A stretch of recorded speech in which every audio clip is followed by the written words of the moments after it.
So let's take a look at another example. Here is a program that somebody wrote. It deals with a patient's data, their age, their weight, and their height, and it calculates various technical parameters, the patient's body mass index, and so on.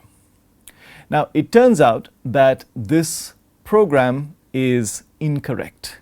If we simply glance at it, since we are not medical experts, we may not be able to see why it is incorrect. But just to show you how the program works, let us try and visualize this execution, and then we will try and use generative AI to fix this code. So firstly, it asks us to input the age. So let me put my data in here. So I am almost 48 years old, and my weight, let us say, is 75 kgs, and my height is, let us say, 172 centimeters. So I input this information, and as you can see, this is the default visualization. It is showing the data that I have inputted. Now on line 11, I am calculating this body mass index according to some formula.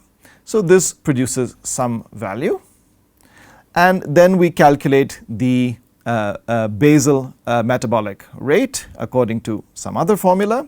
Again, since we are not medical professionals, it is difficult for us to judge if these formulas are correct or not, but presumably someone has looked these up and has encoded them in this way.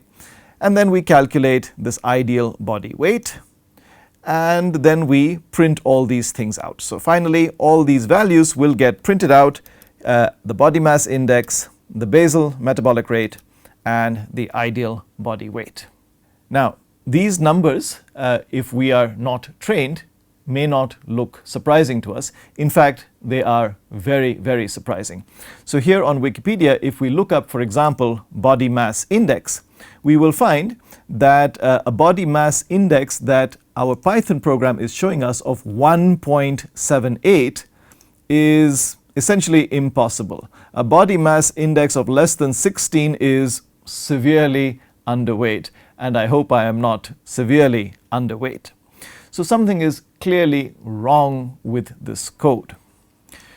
We could, of course, double check the formulas, and before generative AI, that would have been the sensible thing to do. Here is the body mass index, the formula that is used here, and if you look inside the Wikipedia article, you will actually find that formula.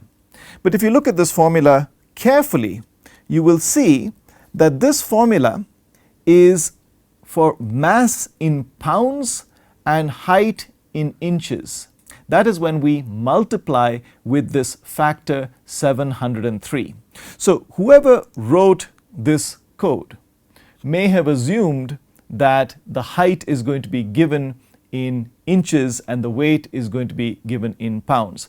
When I entered my information, I did not know that, and the prompt that was given here on lines 7 and 8 did not tell me which units I should enter my weight and height. So I entered my weight in kgs and I entered my height in centimeters.